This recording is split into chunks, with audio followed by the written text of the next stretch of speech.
वैष्णवी हगवणेंचं 9 महिन्यांचं बाळ वैष्णवीच्या आई वडिलांकडे सुपूर्द। बाणेर हायवेजवळ अज्ञाताने बाळ सोपवल्याची कसपटे कुटुंबियांची माहिती। अजित पवारांकडून कसपटे कुटुंबाचं फोनवरून सांत्वन। लग्नाच्या वेळी कल्पना दिली असती तर लग्नच होऊ दिलं नसतं। वैष्णवीला न्याय देणार अजित पवारांचं आश्वासन। केवळ हकालपट्टी नको तर राजेंद्र हगवणेंना तातडीने अटक करा। वैष्णवीच्या वडिलांची मागणी।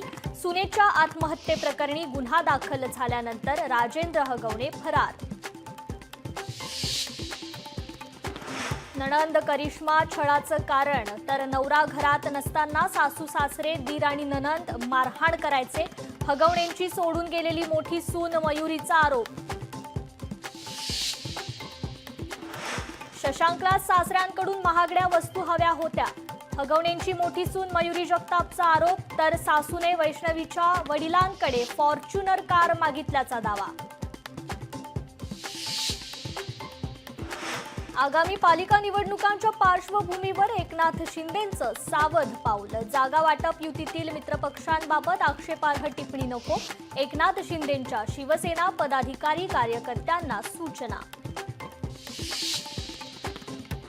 ऑपरेशन सिंदूरवर बोलताना पंतप्रधान नरेंद्र मोदी भावूक। सिंदूरचा जेव्हा बॉम्ब होतो तेव्हा काय होतं हे जगाने पाहिलंय। राजस्थानच्या बिकानेरमधील सभेत पंतप्रधान मोदींचा पाकिस्तानला इशारा।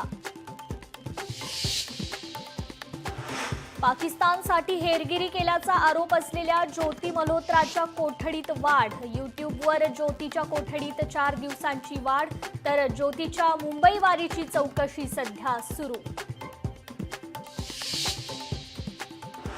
भारताचा पाकिस्तान उच्चायुक्तालयातील आणखी एका अधिकाऱ्याला दणका। टेक्निकल ऑफिसर मुजम्मिल हुसेनची हकालपट्टी।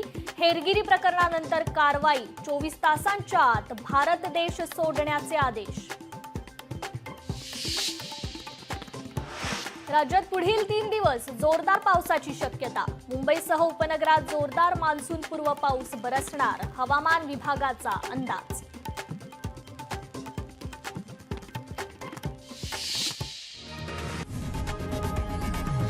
लोकशाही मराठी ऐका, पहा, जागरूक रहा।